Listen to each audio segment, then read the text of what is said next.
आज का हमारा टॉपिक है BA सेकंड के लिए क्रेडिट क्रिएशन एंड कंट्रोल, साख निर्माण एवं साख नियंत्रण।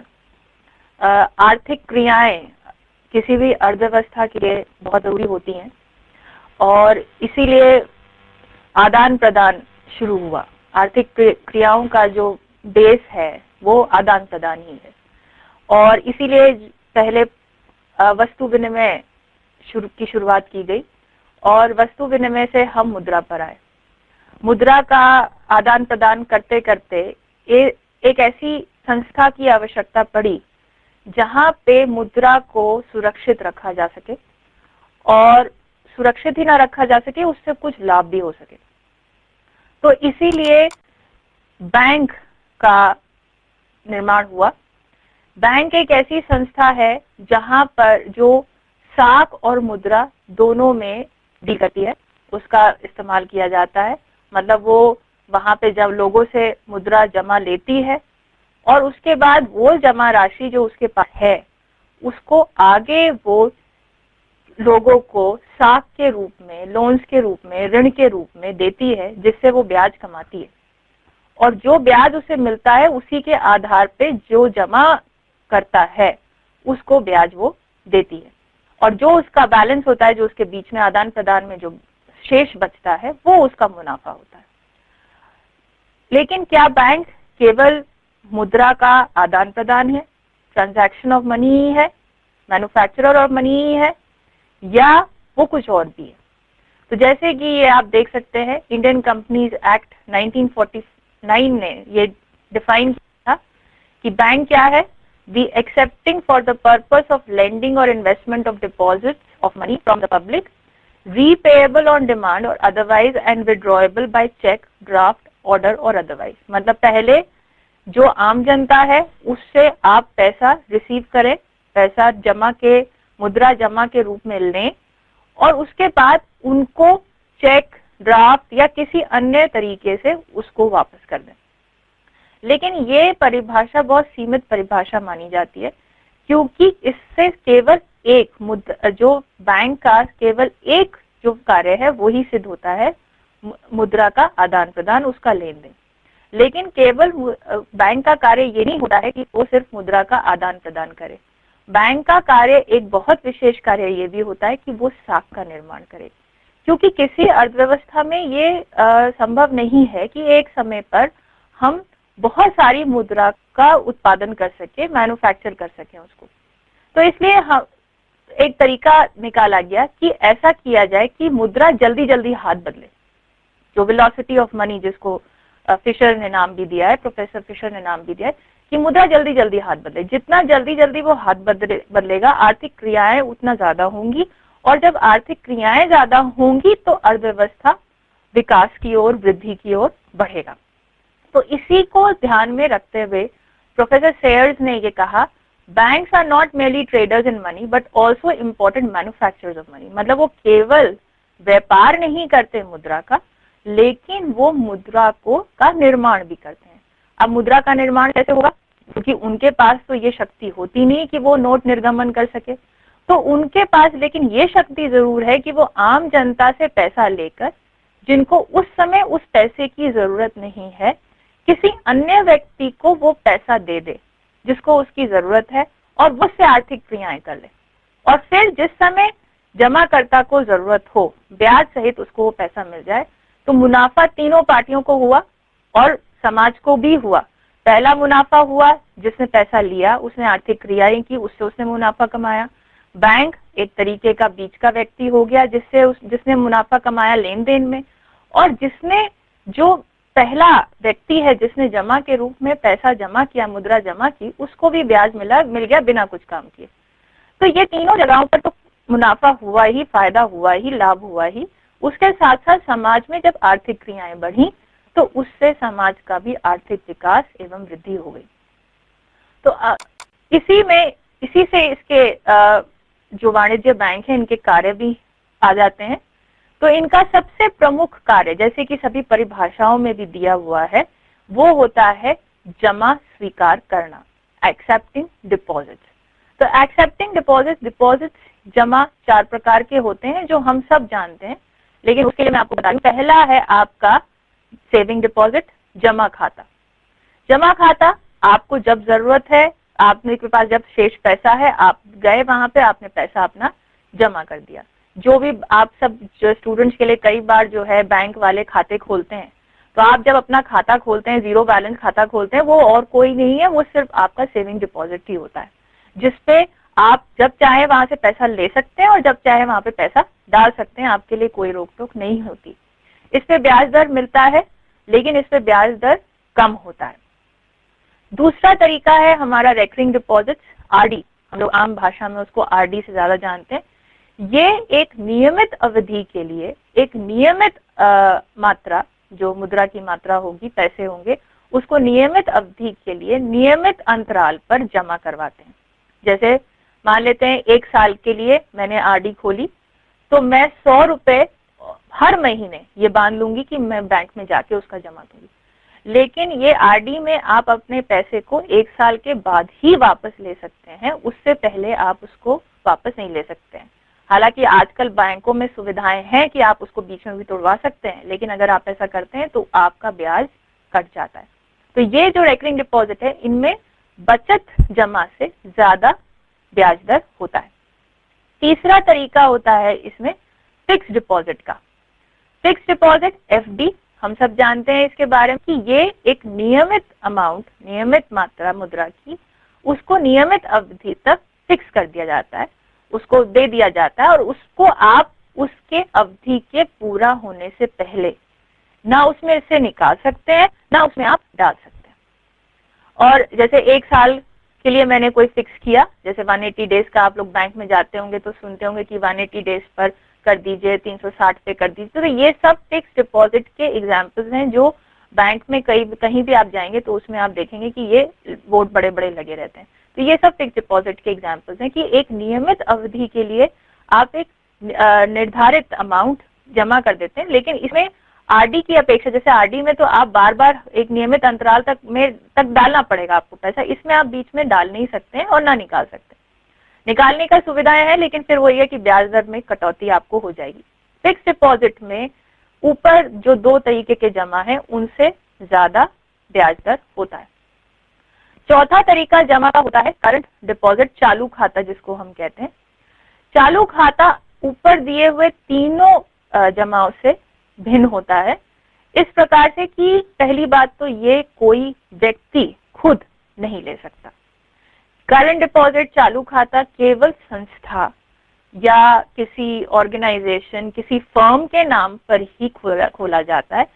सिर्फ व्यक्ति विशेष उसका एक आर्टिफिशियल पर्सन की तरह एक्ट करता है।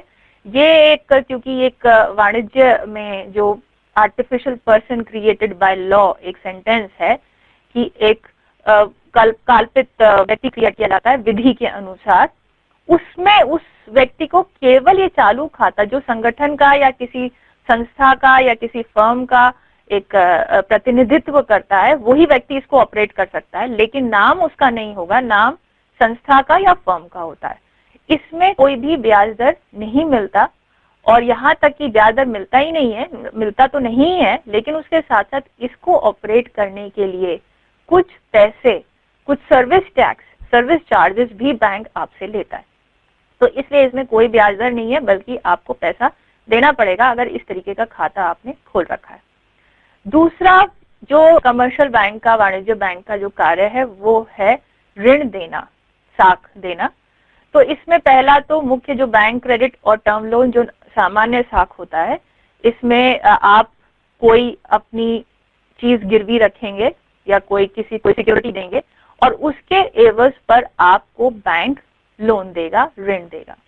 लेकिन लोन, बैंक जब आपको लोन देता है वो सीधे सीधे आपको पैसा नहीं दे देगा, आपके हाथ में वो पैसा नहीं देगा, वो आपके लिए एक खाता खोलेगा और वो पैसा पहले आपके खाते में जमा होगा और फिर उसको आप बाय चेक ड्रॉ करते हैं। तो ये पहला तरीका हो गया लोन्स देने का, ऋण देने का। दूसरा तरीका है ओवरड्राफ्ट का। ओवरड्राफ्ट जैसे ये वाला जो आपका 4th जमा था, इसी जमा पर ओवरड्राफ्ट मिलता है और किसी भी जमा पर ओवरड्राफ्ट नहीं मिल सकता। ओवरड्राफ्ट का मतलब हुआ अतिरिक्त पैसा ले लेना। मान लीजिए मेरे खाते पे इस समय 5,000 रुपए हैं और मुझे अचानक 6,000 रुपए की जरूरत पड़ गई, तो और अगर मेरे पास चालू खाता है तो मैं उस बैंकर को, बैंक मैनेजर से बात करके 5,000 की जगह 6,000 रुपए ले सकती हूँ, जो ओवरड्राफ्ट हो गया। 1,000 रुपए का मैंने ओवरड्राफ्ट ले लिया और उस 1,000 रुपए पर मैं इंटरेस्ट दूंगी, ब्याज दूंगी बैंक को। जो 5,000 था वो तो मेरा था ही, और उसके साथ सर्विस चार्ज तो वो अपना लेंगे ही, लेकिन उसके साथ साथ मुझे 1,000 रुपए पर इंटरेस्ट भी देना पड़ेगा, जो ओवरड्राफ्ट है। तीसरा तरीका आता है discounting of bills of exchange, विनिमय बिल। विनिमय बिल जो होते हैं, पहली बात हम कर लेते हैं कि विनिमय बिल होते क्या है। ये जैसे कि हम आदान प्रदान, बैंक का काम ये है कि आर्थिक क्रियाएं बढ़ाए। तो अगर हम राष्ट्रीय स्तर पर कोई आदान प्रदान कर रहे हैं तो हमारे लिए बहुत आसान है उस व्यक्ति से कभी भी पैसा ले लेना, पोस्ट डेटेड चेक ले लेना, या उससे कोई स्टैम्प पेपर पे लिखवा लेना कि हाँ इस समय के बाद मैं आपसे पैसा ले लूंगी, हम दे देंगे आपको, इस तरह। लेकिन कभी कभी ऐसा भी होता है कि जब अंतरराष्ट्रीय व्यापार होता है तो इसमें एक व्यक्ति, मान लेते हैं कोई एक व्यक्ति है, वो अमेरिका गया और उसने अमेरिकन के बी व्यक्ति को सामान बेचा। अब उसने कहा कि मेरे पास तो अभी पैसे है नहीं और मैं जो हूँ 3 महीने बाद, क्योंकि बिल ऑफ एक्सचेंज विनिमय बिल जो है 3 महीनों के लिए ही होता है, इसका जो समय अवधि होती है वो 3 महीने होता है, ये आपको याद रखना है। और उसने कहा कि मैं 3 महीने के बाद दे दूंगा पैसे। तो वो क्या, अब एक ऑप्शन तो ए के पास ये है कि वो 3 महीने तक वहां रुका रहे, दूसरा ऑप्शन ये है कि वो 3 महीने बाद वहां जाए और तब उससे पैसा ले। लेकिन एक ऑप्शन ये भी है कि वो एक बिल ऑफ एक्सचेंज साइन कर ले।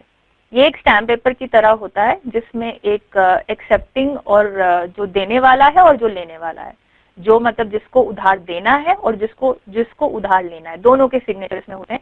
और इसमें वो ये कहेगा कि हाँ ठीक है, आप जो है ये मैं सो एंड सो, मान लीजिए XYZ, ये प्रमाणित करता हूँ कि हाँ मुझे बी को इतने पैसे देने हैं और मैं 3 महीने बाद, जैसे आज 11 अक्टूबर है, 11 जनवरी को 2013 को ये पेमेंट आपको कर दूंगा। तो जो ए है वो ये बिल ऑफ एक्सचेंज लेकर इंडिया वापस आ जाएगा, भारत वापस आ जाएगा, और उसको 11 जनवरी को अमेरिका जाने की जरूरत नहीं है। वो सिर्फ ये करेगा कि ये बिल ऑफ एक्सचेंज वो अपने बैंक में 11 जनवरी 2013 को जमा करेगा और उससे जो निर्धारित अमाउंट उसको ड्यू है वो उसको मिल जाएगा। लेकिन एक समस्या तब पैदा हो सकती कि यदि ये पैसे की जरूरत उस एक को, जो भारतीय है, उसको 1 दिसंबर को ही पड़ जाए, तो अब ऐसे में वो क्या करेगा? वो अपने बैंक के पास जाएगा और उसे कहेगा कि ये मेरे पास एक विनिमय दर है, विनिमय बिल है, बिल ऑफ एक्सचेंज है, आप इसको ले लीजिए और आप इसके बदले में मुझे पैसा दे दीजिए। तो वो जो बैंकर है वो ये बिल ऑफ एक्सचेंज उससे खरीद लेगा कम पैसों पे। मान लीजिए 5,000 का बिल ऑफ एक्सचेंज है तो वो हो सकता है उसको 4,000 रुपए दे और कहे कि ठीक है ये 4,000 तुम ले लो, और वो खुशी खुशी वो 4,000 रुपए, क्योंकि उसको 1 महीना पहले पैसे मिल गए, 1.5 महीना पहले पैसे मिल गए, और वो उसको लेकर वापस आ जाएगा। अब 11 जनवरी को जो उसकी निर्धारित तिथि थी, उस दिन बैंक उस बिल ऑफ एक्सचेंज को प्रोड्यूस करेगा और वो 5,000 रुपए जो बी को ए को देने थे वो बी को ए को न देकर वो उस बैंकर को दे देगा। तो ये जो पूरा प्रोसीजर होता है इसको हम कहते हैं discounting of bills of exchange, मतलब विनिमय बिलों को डिस्काउंट करना। तीसरा सबसे बड़ा कार्य होता है क्रेडिट क्रिएशन। ये आगे हम डिटेल में पढ़ेंगे तो इसमें मैं ज्यादा डिटेल में नहीं जा रही हूँ। चौथे पे आ जाते हैं सीधे, ट्रांसफर ऑफ मनी, मुद्रा का हस्तांतरण। एक जगह से दूसरी जगह तक, एक व्यक्ति से दूसरे व्यक्ति तक, यहाँ तक कि एक समय से दूसरे समय तक हस्तांतरित मुद्रा को करने का मुख्य कार्य बैंक ही करता है, वाणिज्य बैंक ही करता है। अब एक जगह आप हैं, union western union money transfer का काफी ऐड कई जगह में मैंने देखा है, तो वहां पे जब आप जाते हैं तो उसका मतलब क्या है कि जो कोई एक व्यक्ति जो किसी बाहर कंट्री में काम कर रहा है, किसी बाहर विदेश में काम कर रहा है, वो अपने यहाँ के भारत के लोगों को, रिश्तेदारों को पैसा वहां से हस्तांतरित कर सकता है, ट्रांसफर कर सकता है। ये हो गया फ्रॉम एक जगह से दूसरी जगह तक। दूसरा है एक व्यक्ति से दूसरे व्यक्ति तक भी जाता है पैसा, जब आप अपनी फीस बैंक में जमा करते हैं तो आपसे बैंक पैसा लेता है और कॉलेज को या स्कूल को दे देता है। ये एक व्यक्ति से दूसरे व्यक्ति तक, एक समय से दूसरे समय तक भी वो उसका हस्तांतरण करता है। जब आपको आज पैसा नहीं चाहिए तो आपने अपने बैंक में रख दिया, जब आपको 1 साल 6 महीने बाद 2 महीने बाद जब आपको पैसा चाहिए होगा तो वो आप उससे निकाल लेंगे। तो एक समय से दूसरे समय तक भी उसका ट्रांसफर हो गया। तो ये 3 तरीके के ट्रांसफर ऑफ मनी का वाणिज्य बैंक करता है। इसके अलावा कमर्शियल बैंक कुछ एजेंसी फंक्शंस भी करता है। इसका मतलब ये हुआ कि वाणिज्य बैंक एजेंट की तरह काम करता है अपने क्लाइंट्स के लिए। क्लाइंट्स कौन हो गए? हम और आप क्लाइंट्स हो गए, जो किसी बैंक में अपना खाता खोले हुए हैं और वो क्योंकि सर्विस देने वाला है, सर्विस प्रोवाइडर है, हम सर्विस लेने वाले हैं, तो वो हमारे एजेंट हो गए। तो कभी कभी वो एजेंट की तरफ भी काम करते हैं, हमारे लिए भी काम करते हैं। कैसे काम करते हैं? सबसे पहले इसमें होता है कि कभी कभी वो आपके लिए शेयर्स और स्टॉक्स, शेयर्स जो हिस्से होते हैं, किसी दूसरी कंपनी के हिस्से अगर खरीदने हैं तो भी वो आप बेच और खरीद सकते हैं कस्टमर के बिहाफ पे। अगर आप डीमैट अकाउंट्स के बारे में थोड़ा जानते हो तो डीमैट अकाउंट्स एक तरीके के खाते हैं जिनके थ्रू अगर आपको शेयर खरीदना है तो आपका शेयर का पैसा डीमैट अकाउंट से जाएगा और डीमैट अकाउंट में ही आएगा। जिनको नहीं पता है वो थोड़ा सा जाएं वेबसाइट पे और डीमैट अकाउंट्स के बारे में थोड़ा जानकारी प्राप्त करें। दूसरा है कोई पेमेंट हमको करना है या देना है, बिल्स का पेमेंट करना है, इलेक्ट्रिसिटी बिल पे करनी है, फोन का बिल के पे करना है, ये सारे के सारे कभी कभी पेमेंट्स बैंक हमारे लिए दे भी सकता है और हमारे लिए ले भी सकता है। जैसे पेमेंट्स अगर आपको देने, आपने बैंक को पहले से निर्देशित कर दिया कि आप मेरा ये पेमेंट इस तारीख को कर देंगे, तो ऑटोमेटिकली वो पेमेंट वो बैंक उस तारीख को कर देगा। तो ये दूसरा एजेंसी फंक्शन हो गया। तीसरा एजेंसी फंक्शन ये होता है कि कभी कभी इंश्योरेंस का जो प्रीमियम होता है वो भी बैंक आपके समय पर जो निर्धारित तिथि होती है उस पे वो कर देगा। ये तीसरा हो गया। और चौथा हो गया कि अगर शेयर्स के द्वारा जो मुनाफा होता है, डिविडेंड्स जो मुनाफा होता है, वो अगर आगे किसी को डिस्ट्रीब्यूट करना है तो वो भी बैंक अपने आप ही कर देता है। तो ये 4 एजेंसी फंक्शंस वाणिज्य बैंक करते हैं। इसके अलावा कुछ मिसलेनियस फंक्शंस भी होते हैं, कुछ और फंक्शंस भी होते हैं, जैसे आपके जो कीमती सामान है उसकी सुरक्षा भी वो करता है लॉकर्स प्रोवाइड करके। लॉकर्स क्या होते हैं? लॉकर्स एक तरीके के आपके सेफ हो गए। पहले तो बड़े बड़े सेफ सब घरों में होते थे, अब उतनी सुरक्षा तो आप दे नहीं सकते अपने घरों में, तो उन्होंने क्या कहा है कि बैंक्स में लॉकर्स खोल दिए हैं, सेफ खोल दिए, तिजोरी खोल दी है एक तरीके की, और वो वहां पे आप अपना जो कीमती सामान है वो रख सकते हैं और उसके बदले में आपको उनको कुछ सर्विस चार्जेस सालाना देने पड़ते हैं। इसके अलावा अगर हमें कभी पैसा बहुत बड़ा अमाउंट कहीं एक जगह से दूसरी जगह तक ले जाना है तो बैंक ड्राफ्ट आप कर सकते हैं, इशू करते हैं।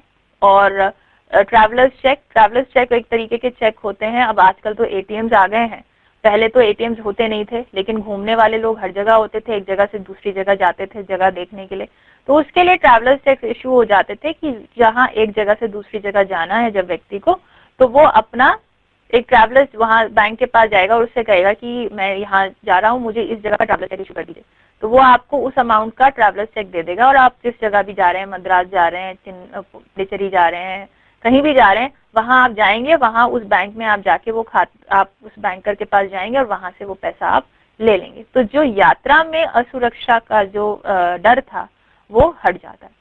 तीसरा फंक्शन मिसलेनियस में आता है कि कभी कभी कस्टमर्स को यदि वित्तीय मामलों में किसी तरीके के कोई सुझाव की जरूरत पड़ती है, वो भी बैंक प्रोवाइड करता है कि कहाँ पैसा इन्वेस्ट करे, कहाँ ना करे, लोन ले तो किस इंटरेस्ट पे ले, ना ले तो क्यों ना ले, इस तरीके की कई इंफॉर्मेशन, कई चीजों पे एडवाइस, सजेशंस लोगों को वाणिज्य बैंक देता है। इसके अलावा कभी कभी जो सामाजिक आर्थिक इश्यूज होते हैं उन पर भी डेटा इकट्ठा करना, ये सूचनाएं लेना भी वाणिज्य बैंक के कार्य होते हैं। अगर आप कभी न्यूज़पेपर वगैरह में देखें तो कई आजकल R&D, रिसर्च एंड डेवलपमेंट के सेंटर्स हर बैंक में हैं और वो बैंक वाले उसके लिए अलग से स्टैटिस्टिशियंस अपॉइंट कर देते हैं और वो समय समय पर कोई रिसर्च, कोई शोध करते रहते हैं और उसके बेसिस पर अपनी जानकारी लोगों तक पहुंचाते रहते हैं। कभी कभी आप देखते होंगे सोर्स लिखा रहता है नीचे, एसबीआई सेंटर या पीएनबी सेंटर, तो इसका मतलब ये हुआ कि वो शोध कार्य जो है किसी बैंक द्वारा किया गया है। लास्ट है आपका कन्वर्जन ऑफ फॉरेन एक्सचेंज।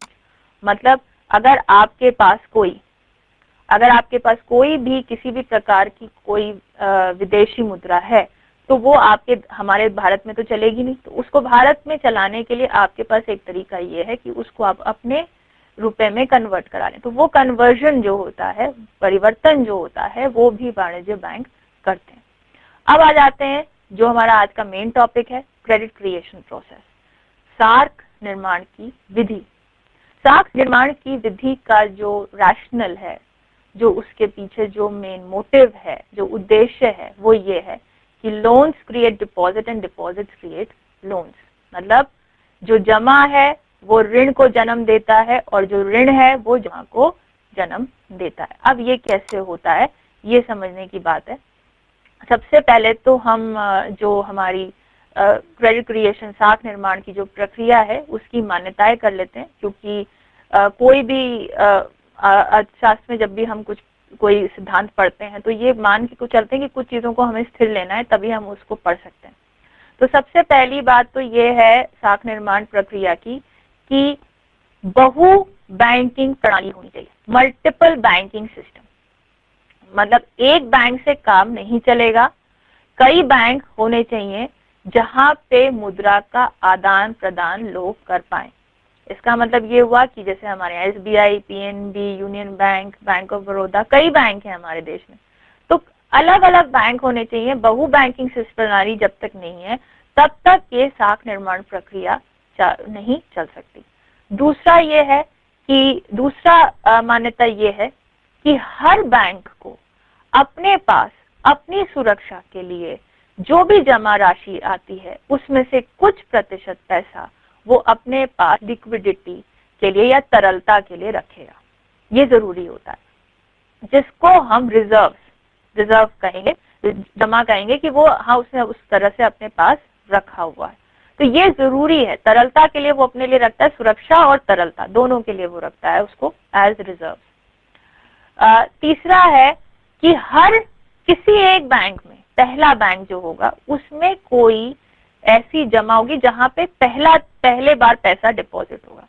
वो लोन नहीं था, वो ऋण नहीं था, लेकिन वो उसने अपने बचे हुए पैसे में से, अपनी तनख्वाह में से जो पैसा हम बचाया है उस व्यक्ति ने, उसने कहीं पहली बार कहीं पे उसको रखा, वो प्राइमरी डिपॉजिट हो गया।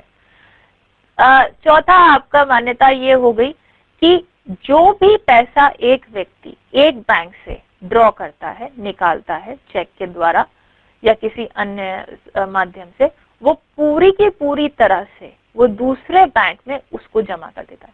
मतलब एक से विड्रॉ कर रहा है तो दूसरे में उसको जमा करना है पूरे उसने। अगर कहीं पे भी बीच में उसने थोड़ा भी कैश निकाल लिया, नकदी निकाल ली, तो वहां पे प्रॉब्लम आ जाएगी, वहां पे क्रेडिट क्रिएशन प्रोसेस खत्म हो जाएगा या कम हो जाएगा, उसका जो पूरा इम्पैक्ट हमको देखना है वो कम हो जाएगा। और दूसरे बैंक से जब पैसा निकलेगा तो वो तीसरे बैंक में जाएगा, तीसरे से चौथे में। मतलब जो भी प्रक्रिया होनी है वो बैंक टू बैंक होगी, बैंक से बैंक तक होगी, बीच में किसी भी प्रकार की नकदी निकालना संभव नहीं है इस प्रक्रिया में। आखिरी मान्यता जो हमने पढ़नी है वो है कि हर बैंक से जो पैसा निकाला जाएगा वो किसी पहले बैंक का डेटर होगा, ऋणी होगा, वही उसको निकाल सकता है। तो ये आपकी मान्यताएं थी साख निर्माण प्रक्रिया की। लेकिन साख निर्माण प्रक्रिया पढ़ने से पहले ये जरूरी है कि हम कुछ टर्म्स जान लें कि जो मुख्य टर्म्स होते हैं साख निर्माण प्रक्रिया की। सबसे पहले टर्म है आपका प्राइमरी डिपॉजिट, प्राथमिक जमा। प्राथमिक जमा वो जमा होता है जो पहली बार अपने बचे हुए पैसों में से बैंक में डाला जाता है। जैसे लिखा हुआ है, the deposit created initially due to deposit of saved money in the bank. मतलब मेरे पास अगर मैं कुछ पहली व्यक्ति हूं तो मेरी तनख्वाह में से यदि मुझे 1000 रुपए या 5000 रुपए बच रहे हैं और मैं अपने बैंक में जाकर उसको जमा कर रही हूँ, तो वो प्राइमरी डिपॉजिट हुआ। वो भी किसी लोन से नहीं मिला, किसी से उधारी पे नहीं मिला, कुछ नहीं मिला, मेरा अपना पैसा है जिसको मैंने बचाया और आगे मैंने उसको जमा कर दिया। दूसरा है सेकेंडरी डिपॉजिट। आपका हो गया ये सेकेंडरी डिपॉजिट। वो डिपॉजिट होता है कि मैंने आपको बताया था कि जब हम साख लेते हैं, ऋण लेते हैं, तो ऋण डायरेक्टली बैंक अपने आपको कैश में नहीं देता, नगद में नहीं देता, उसके बदले में उसके लिए पहले आपका एक खाता खोलता है और खाते में आपका पैसा ट्रांसफर करता है। तो जब ये खाता खोला जाता है, जब आप कोई ऋण लेते हैं और उसमें खाता खोलते हैं, तो उसको जो डिपॉजिट जो जमा क्रिएट होता है उसको हम सेकेंडरी डिपॉजिट या द्वितीयक जमा कहते हैं। इसके अलावा कुछ कैश रिजर्व्स होते हैं, जैसे कि मैंने पहले भी बताया कि तरलता और सुरक्षा के लिए दो प्रकार की जमा रिजर्व्स बैंक अपने पास रखता है। एक है आपका CRR कैश रिजर्व रेशियो और दूसरा है आपका SLR statutory liquidity ratio. CRR cash reserve ratio जो आपका है वो जो वाणिज्य बैंक है वो केंद्रीय बैंक के पास जमा के रूप में रखता है। तो यदि किसी तरह ये इसलिए रखा जाता है कि यदि किसी वक्त वाणिज्य बैंक पे कोई मुसीबत आ जाए या आर्थिक तंगी आ जाए, तो ऐसे में वाणिज्य जो केंद्रीय बैंक है वो उस वाणिज्य बैंक का जो उधार है वो क्लियर करता है, क्लियरिंग हाउस एजेंट की तरह वहां वाणिज्य केंद्रीय बैंक काम करता है। तो वो उसी रिजर्व में से पैसा देकर उसको उस संकट से बाहर निकालता है। दूसरा SLR स्टैट्यूटरी लिक्विडिटी रेशियो। रोजमर्रा के काम के लिए भी बैंक को अपने पास कुछ जमा रखना होता है। तो वैसे तो बैंक का यही काम है कि वो पैसा ले और आगे पैसा दे दे, लेकिन ये क्या गारंटी है कि जिस खाते से आपने उसका पैसा निकाला है किसी अन्य व्यक्ति को देने के लिए, वो कल आ नहीं जाएगा आपसे पैसा मांगने के लिए, और जब वो पैसा मांगेगा बैंक को तो देना पड़ेगा। तो इसके लिए ये जो रिजर्व रखा जाता है SLR तरलता के लिए, तरलता रिजर्व लिक्विडिटी मतलब तरलता हो गया यहाँ पे, तो वो जो रोजमर्रा के उसके काम है या रोजमर्रा जो लोग आ जाते हैं उसके पास पैसा अपना वापस लेने के लिए, वो उसी SLR में से वो देता है, जिससे उसकी जो डिग्निटी है, जो उसके संबंध है अपने क्लाइंट के साथ वो बने रहते हैं। अब आ जाते हैं हम साख निर्माण की प्रक्रिया कैसे चलती है। अब यहाँ पे मैंने 3 कॉलम्स बनाए हुए हैं, आप देख सकते हैं 3 कॉलम्स हैं, primary deposit, cash reserve, secondary deposit. Cash reserve मैंने यहाँ 10% लिया है, मतलब ये हुआ कि हर प्राथमिक जमा जो क्रिएट होगा, जिसका निर्माण होगा, उसमें से 10% वो बैंक अपने पास CRR और SLR मतलब रिजर्व की तरह से रखेगा। अब ये माना जा रहा है कि कोई A व्यक्ति ले लीजिए आप, कोई एक A व्यक्ति है जो 1000 रुपए उसने अपना प्राथमिक जमा रखा। अब इसका 10% हुआ 100 रुपए, तो ये 100 रुपए वो बैंक अपने पास रखेगा और जो बचा हुआ 900 रुपए है वो किसी अन्य व्यक्ति को, मान लेते हैं B है, B को वो ऋण के रूप में दे देगा। ये हो गया, ये पहला 1000 रुपए A बैंक के पास 100 रुपया और 900 रुपए ऋण के रूप में दे दिया गया। अब ये जो B है, इसको ऋण लिया है इसने, तो इसको किसी की देनदारी तो होगी ही। ये मान लीजिए किसी C व्यक्ति को वो दे देता है पैसा, और वो C व्यक्ति फिर आकर कहीं पे पैसा जमा कर देता है। यहाँ पे फिर प्राइमरी डिपॉजिट एक क्रिएट हो गया। फिर प्राइमरी डिपॉजिट में वो किसी दूसरे बैंक में हो सकता है उसने रखा हो, जरूरी नहीं कि उसी बैंक में रखा हो, तो दूसरे बैंक में उसने रख दिया 900 रुपए अपना, और वो 900 रुपए में से फिर 90 रुपए रखकर फिर 810 रुपए वो वाला बैंक 810 रुपए आगे ऋण के रूप में किसी अन्य व्यक्ति को दे देगा। वो अन्य व्यक्ति फिर कहीं पे कोई पेमेंट करेगा, कोई भुगतान करेगा, जो फिर पूरी तरह से, क्योंकि ये मान्यता मानी गई है कि पूरा का पूरा पैसा बैंक में जाएगा, उसको चेक के द्वारा वो पूरा का पूरा जमा करेगा, तो इसलिए वो फिर 810 रुपए जो है सेकेंडरी डिपॉजिट प्राइमरी डिपॉजिट में क्रिएट हो जाएगा। तो आप देख रहे हैं जो हमने पहले रैशनल किया था कि जमा साख को जन्म देता है और साख जमा को जन्म देता है। ये यहाँ आ गया प्राइमरी डिपॉजिट, सेकेंडरी डिपॉजिट हो गया, सेकेंडरी डिपॉजिट प्राइमरी डिपॉजिट हो गया, फिर प्राइमरी डिपॉजिट सेकेंडरी डिपॉजिट हो गया, और फिर सेकेंडरी डिपॉजिट प्राइमरी डिपॉजिट हो गया। तो ये क्या हो रहा है पूरा कि जमा साख को जन्म दे रहा है और जमा जो है और साख जो है जमा को जन्म दे रहा है। तो ये जो रैशनल था क्रेडिट क्रिएशन प्रोसेस का, कई बार सवाल इस तरह से आता है कि loans create deposit, deposit create loans, तो ये रैशनल दे देंगे और वो आपसे कहेंगे कि इसकी आलोचना कीजिए, इसकी व्याख्या कीजिए। तो इसका मतलब यही हुआ कि वो आपसे साख निर्माण प्रक्रिया पूछ रहा है। तो इस चीज में कई बार एग्जामिनर जो है क्वेश्चन कंफ्यूज करने के लिए ऐसे क्वेश्चंस बना देता है। अब इसमें से फिर आ जाइए कि 810 रुपए आ गए, उसके बाद फिर 81 रुपीज रखा, और ये प्रोसेस चलता रहेगा जब तक ये 00 यहाँ पे ना आ जाए। ये जो मैंने नीचे 10,000, 1,000 और 9,000 बताया है, ये इसका मतलब हुआ कि यदि हम इसका टोटल करें 10% के हिसाब से, तो ये 10,000 रुपए प्राइमरी डिपॉजिट, जहां 1,000 रुपए आए थे, वास्तविक में तो 1,000 रुपए थे, उससे अगर पूरी प्रक्रिया चलती रहे साख निर्माण की, तो अंत में हम देखेंगे करीब 10,000 रुपए क्रिएट हो जाते हैं। 10,000 रुपए क्रिएट हो जाते हैं जमा के रूप में।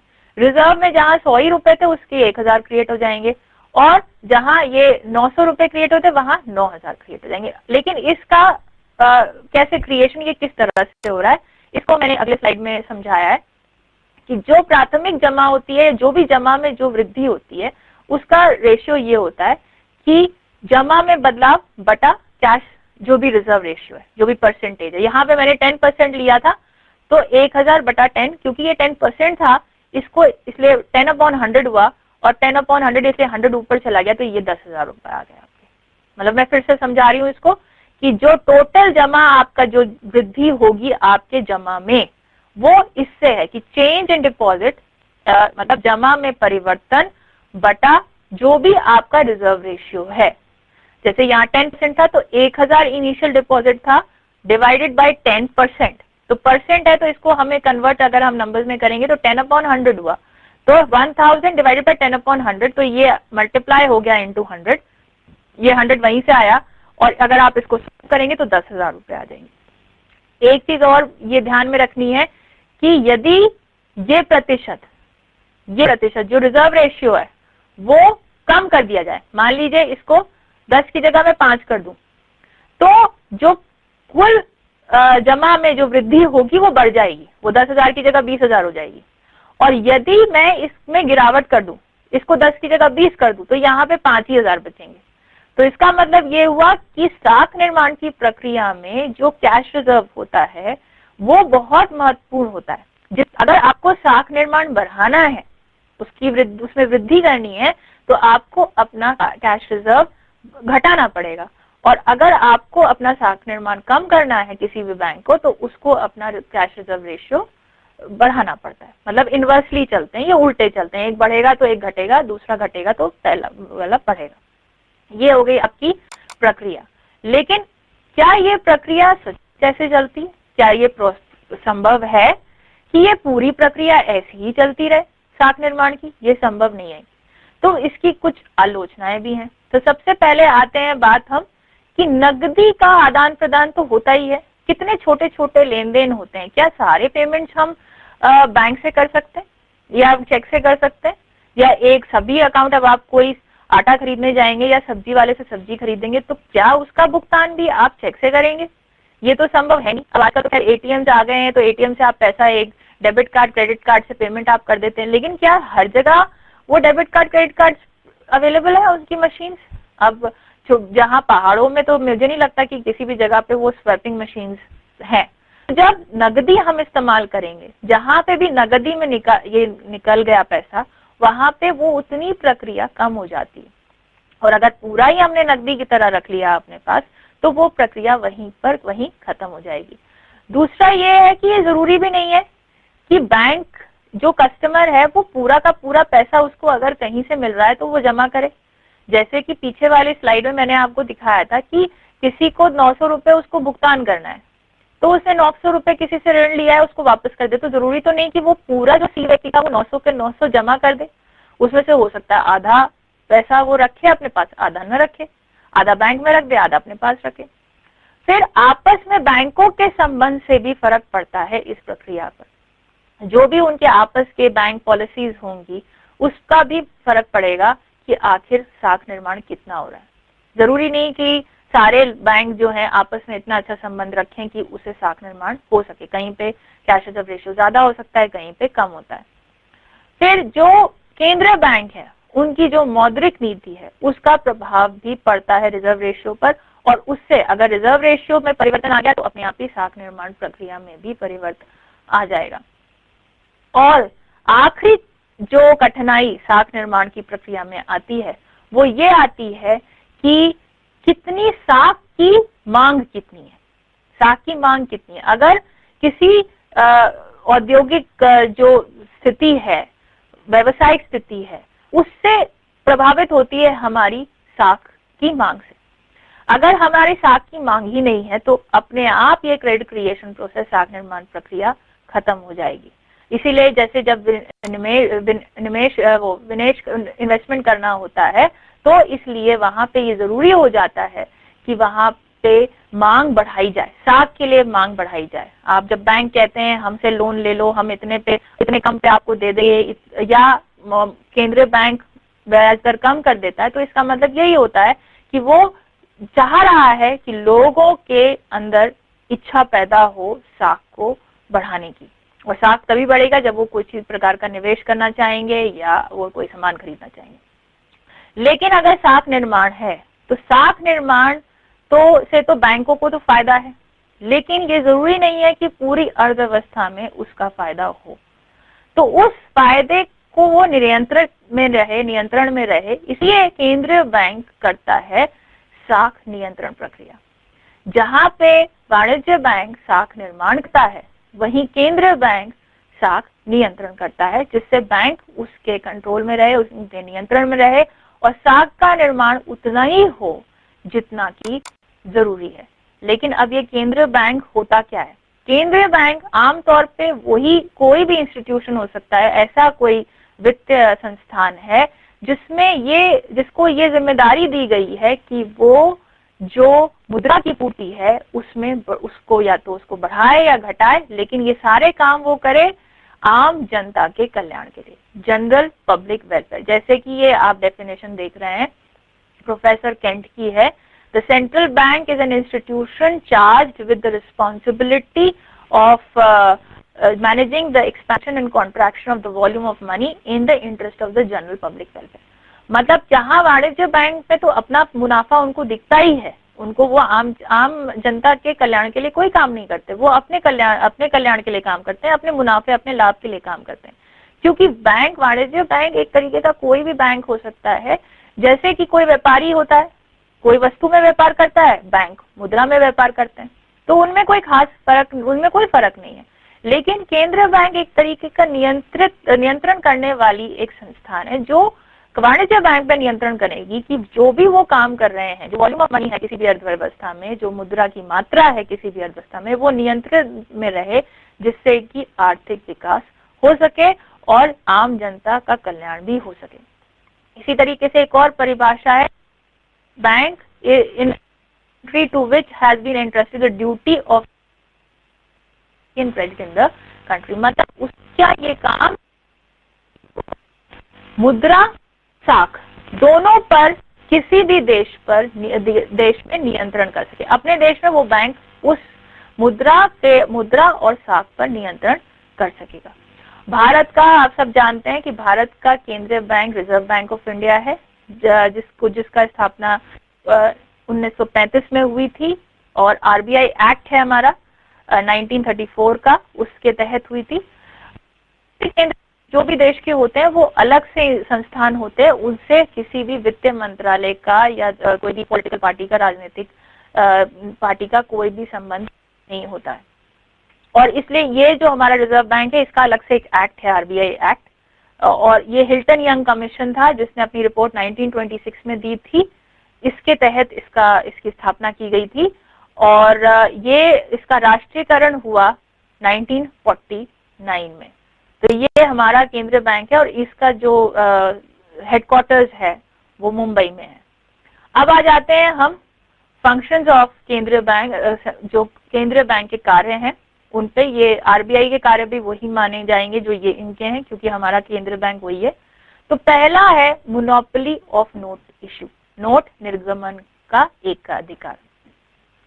पहले ये माना गया था कि जो नोट निर्गमन है वो किसी जो गवर्नमेंट है, सरकार को दे दिया जाए, लेकिन सरकारें बदलती रहती हैं, सरकारें आती जाती रहती हैं, चाहे वो डेमोक्रेसी हो तो चाहे वो कोई मोनार्की हो, सरकार आएगी जाएगी। तो जब सरकार आएगी जाएगी तो नोटों में भी परिवर्तन हो सकता है, तो उसका जो एकाधिकार था वो उनको भी नहीं दिया गया। फिर ये हुआ कि वाणिज्य बैंक को दे दिया जाए, तो इतने वाणिज्य बैंक हैं तो हर वाणिज्य बैंक को अगर नोट निर्गमन की रिस्पॉन्सिबिलिटी दे दी जाए तो पता नहीं कितने तरीके के नोट चलने लगेंगे देश में। तो इसलिए ये माना गया कि सेंट्रल बैंक, केंद्रीय बैंक को इसका एकाधिकार दे दिया जाए, क्योंकि ये एक अलग से ऑटोनॉमस इंस्टीट्यूशन है, ऑटोनॉमस फाइनेंशियल इंस्टीट्यूशन है, और ये अलग से एक एक्ट के तहत क्रिएट किया जाता है, और इसका किसी भी राजनीतिक दल से या सरकार से संबंध नहीं होता है, ये अपने एक्ट में चलता है, संवैधानिक है ये। तो इसलिए उसका जो निर्गमन का एकाधिकार इसी के पास रहता है। दूसरा जो कार्य है इसका, गवर्नमेंट बैंकर, एजेंट और एडवाइजर। जिस तरीके से वाणिज्य बैंक किसी आम पब्लिक का बैंकर होता है, उसका एजेंट होता है, उसका सलाहकार होता है, उसी तरीके से सरकार का सलाहकार, एजेंट और बैंकर केंद्रीय बैंक होता है, वाणिज्य बैंक नहीं होता है। देखिए, वाणिज्य बैंक पब्लिक से डील करता है और केंद्रीय बैंक वाणिज्य बैंक से डील करता है। तो वाणिज्य बैंक के दो मेन क्लाइंट्स होते हैं, उसका एक ही क्लाइंट होता है पब्लिक, लेकिन केंद्रीय बैंक के दो क्लाइंट्स होते हैं, एक तो सरकार और दूसरा वाणिज्य बैंक। कभी भी केंद्रीय बैंक पब्लिक से, आम जनता से डायरेक्टली डील नहीं कर सकता। अगर उसकी कोई नीति बनती है तो वो सीधे सीधे पहले वाणिज्य बैंक पे लगाएगा और वाणिज्य बैंक उसे आम जनता पे लगाती है।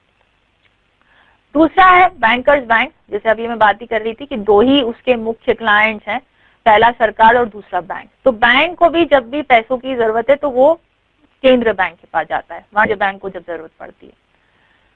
चौथा कार्य इसका होता है लेंडर ऑफ लास्ट रिसोर्ट, अंतिम ऋणदाता है ये। इसके बाद किसी एक देश में कम से कम ऋण देने वाला कोई भी संस्थान नहीं बचती। हमें पैसों की जरूरत है, आम जनता को जरूरत है तो वो वाणिज्य बैंक के पास चला जाएगा, अपने रिश्तेदारों के पास चला जाएगा। सरकार को पैसों की जरूरत है, वाणिज्य बैंक को जरूरत है तो वो केंद्रीय बैंक के पास चला जाएगा। लेकिन उसके बाद कहाँ जाएंगे?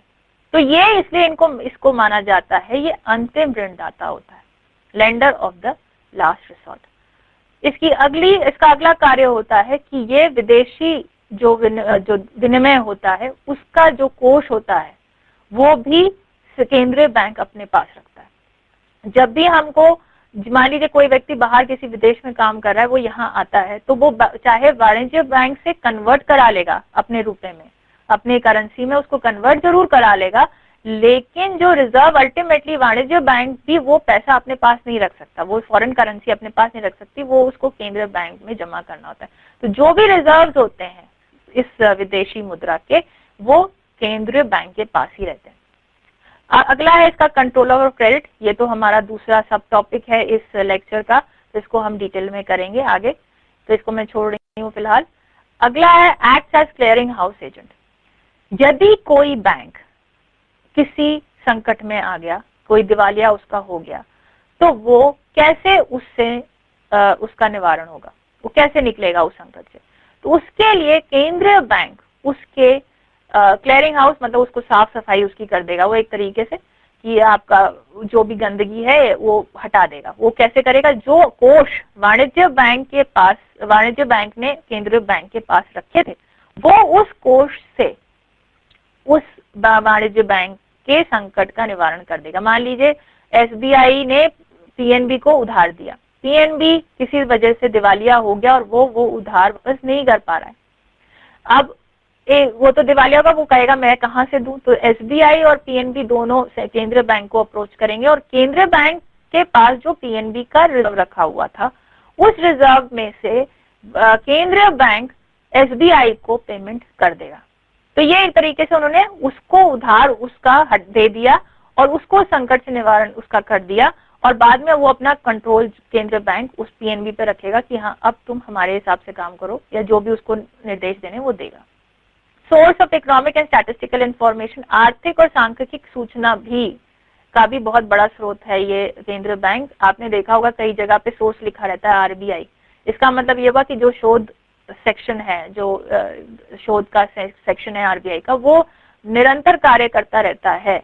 भारत सरकार के सांख्यिक संगठनों के अलावा, संस्थानों के अलावा केंद्रीय बैंक का भी कार्य होता है कि वो अपने देश के आर्थिक और सामाजिक जो इश्यूज हैं उनके बारे में डेटा इंफॉर्मेशन इकट्ठी करे और वो टाइम टू टाइम सरकार को बताए, जिससे कि वो सही नीतियां बना सके।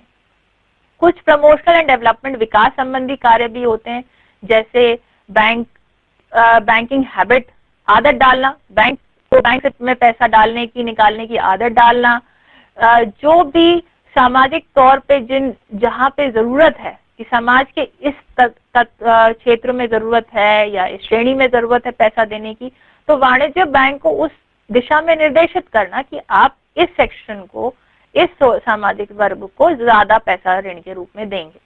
तो इस तरह से कुछ विकास कार्य भी करता है। उसके अलावा कुछ सुपरवाइजरी फंक्शंस भी करता है, जैसे कि ब्रांचेस एक्सपेंशन करना है कि कहाँ कहाँ वाणिज्य बैंक अपनी ब्रांचेस खोले। वाणिज्य बैंक तो जहां सबसे ज्यादा फायदा होगा वहीं खोलेगा, लेकिन केंद्रीय बैंक इस बात को देखता है कि वाणिज्य बैंक उन जगहों पर भी बैंक की ब्रांच खोले जहां पे उसकी जरूरत है, जहां पे लोग ऐसे भी हैं जिनको बैंक की आदत नहीं है। फिर अगर कभी ऐसा है कि कोई बैंक मुसीबत में है तो दो बैंक्स एक साथ मर्ज कर जाएं। फिर अगर कोई बैंक खराब स्थिति में है तो उनको दोबारा से पुनरुद्धार उनका करा जाए। तो इस तरीके से ये कुछ और कार्य भी होते हैं, लेकिन जो मुख्य कार्य जो हमको लेना है, जो परिभाषा में भी केंद्रीय बैंक का दिया हुआ है, वो है क्रेडिट कंट्रोल, साख नियंत्रण। साख नियंत्रण के दो मेथड्स हैं, quantitative methods and qualitative methods. Quantitative methods में 3 मेथड्स हैं, bank rate policy, open market operations and variable reserve ratio requirements. Qualitative गुणात्मक क्रेडिट कंट्रोल में है margin reserve requirements, credit rationing, quota fixation, moral suasion and direct action. तो 3 इसमें quantitative में ही रहते हैं और क्वालिटेटिव में ये 5 हमने लिए हैं। अब हम एक एक करके इनकी बात करेंगे कि पहले क्वांटिटेटिव क्रेडिट कंट्रोल मेथड्स क्या होते हैं। उसमें सबसे पहले है आपका बैंक रेट पॉलिसी, बैंक दर नीति। बैंक दर क्या होता है? जैसे कि जब हम 2 तरीके के दर किसी भी अर्थव्यवस्था में चलते हैं, एक बैंक रेट, एक मार्केट रेट, मतलब बैंक दर और बाजार की दर। जब वाणिज्य बैंक जिस दर पर केंद्रीय बैंक से पैसा लेता है और जो ब्याज दर उसको देता है वो होता है बैंक रेट, और जब वाणिज्य बैंक आम जनता को जिस रेट पर पैसा देता है वो होता है मार्केट रेट या बाजार की ब्याज दर। बैंक रेट से ही प्रभावित होती है मार्केट रेट। जितना ज्यादा बैंक रेट हो, मतलब जितना ज्यादा बैंक रेट बढ़ेगा, अगर बैंक रेट बढ़ेगा तो मार्केट रेट भी अपने आप ही बढ़ेगा। ये तो आम सी बात है। अगर मुझे किसी को उधार देना और मैं किसी और से लूंगी तो पहले जो अगर उससे ज्यादा ब्याज पर ले लूंगी तो मैं ज्यादा ब्याज पे आगे दूंगी। तो वही सिंपल सी पॉलिसी यहाँ पे भी बैंक ने अपनाई है कि वाणिज्य बैंक जब ज्यादा, अगर केंद्रीय बैंक का बैंक रेट ज्यादा है तो वो बाजार का मार्केट रेट भी बढ़ जाएगा ब्याज दर का। इसीलिए कई बार आप देखते हैं जब मौद्रिक नीति आती है तो मौद्रिक नीति में अपने आप ही वो बैंक रेट जब बढ़ता है तो कई क्रिटिसिज्म शुरू हो जाते हैं कि हाँ इतना पॉइंट बढ़ गया, इससे जो है इतनी महंगा हो जाएगा, लोन इतना महंगा हो जाएगा। ये इसका यही मतलब होता है।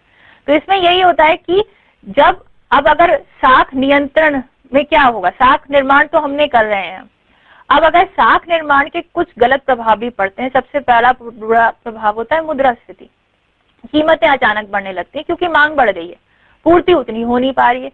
तो यदि ऐसी स्थिति पैदा हो रही है और केंद्रीय बैंक को लगता है कि साख जरूरत से ज्यादा बाजार में बढ़ गया है तो वो अपना बैंक रेट बढ़ा देंगे। जब बैंक रेट बढ़ा देंगे तो बाजार की दर भी बढ़ जाएगी, और बाजार की दर बढ़ जाएगी तो अपने आप साख पर नियंत्रण हो जाएगा। दूसरा तरीका ये है कि अब उल्टा भी चल सकते हैं हम। हो सकता है कि आर्थिक विकास के लिए हमें आर्थिक क्रियाएं बढ़ानी पड़े। आर्थिक क्रियाएं तभी बढ़ सकती हैं जब निवेश हो, और निवेश के लिए ये जरूरी है कि सस्ता ब्याज दर पे लोगों के लिए ऋण उपलब्ध हो। तो वो क्या करेगा, केंद्रीय बैंक अपना बैंक रेट कम कर देगा। बैंक रेट जब वो कम कर देगा तो अपने आप बाजार की दर भी कम हो जाएगी, सस्ता साख उपलब्ध हो जाएगा, ज्यादा लोग निवेश करने के लिए तैयार हो जाएंगे। तो साख नियंत्रण हो गया, एक जगह बढ़ रहा है, एक जगह घट रहा है। तो यदि साख को बढ़ाना है तो बैंक रेट कम कर दिया जाता है, और अगर साख को कम करना है तो बैंक रेट बढ़ा दिया जाता है।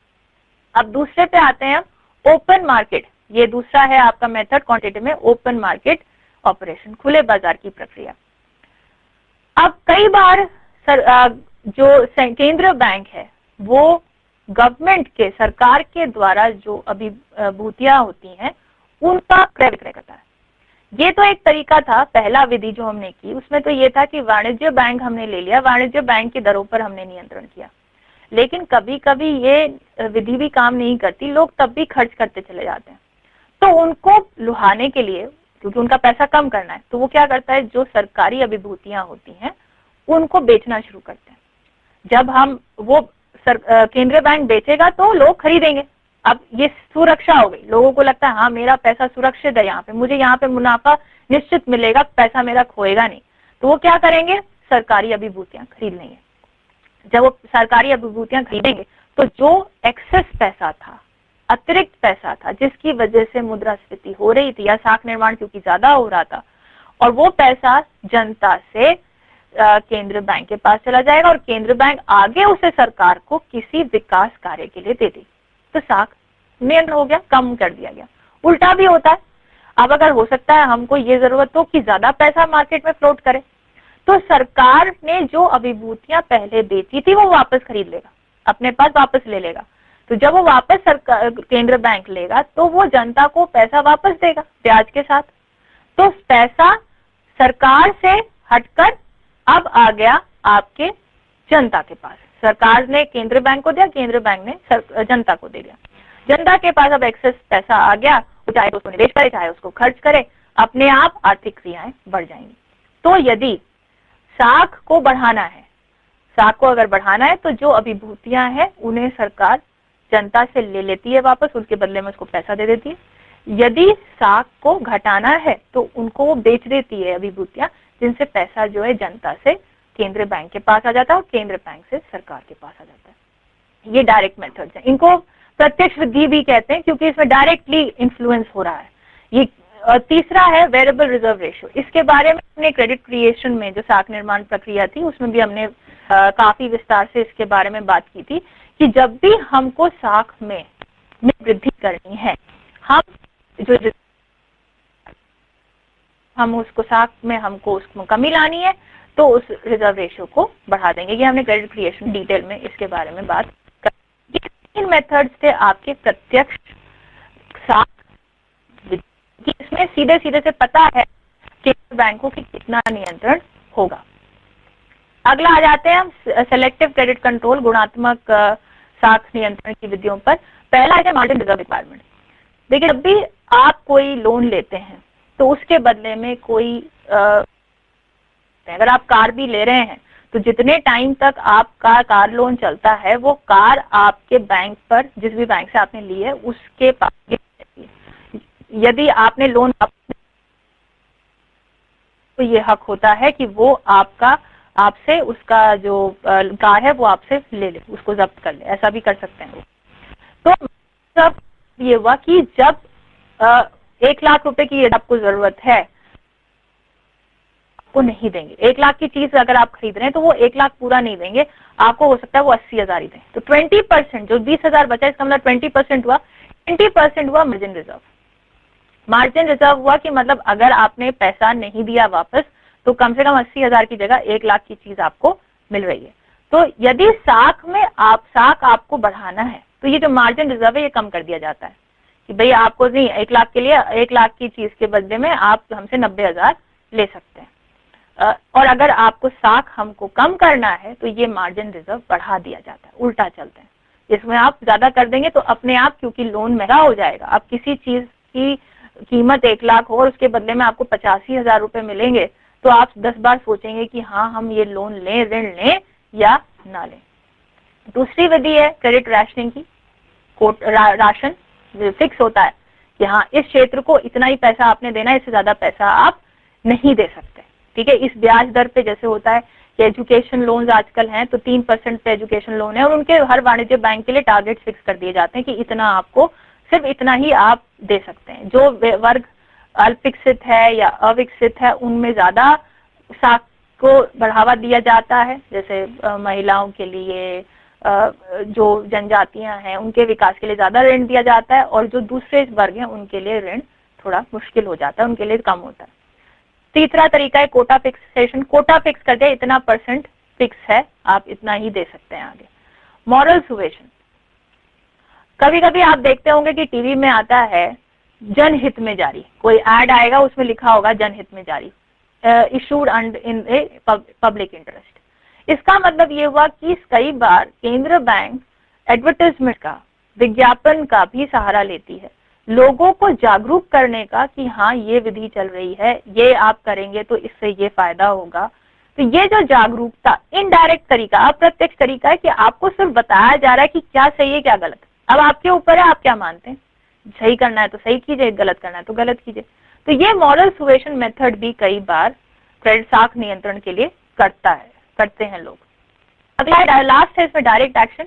यदि सारे मेथड्स फेल हो जाएं तो उसके बाद केंद्रीय बैंक के पास एक ही तरीका होता है कि जो भी वाणिज्य बैंक है या जो भी संस्था बात नहीं मान रही है उसके खिलाफ कार्रवाई करें।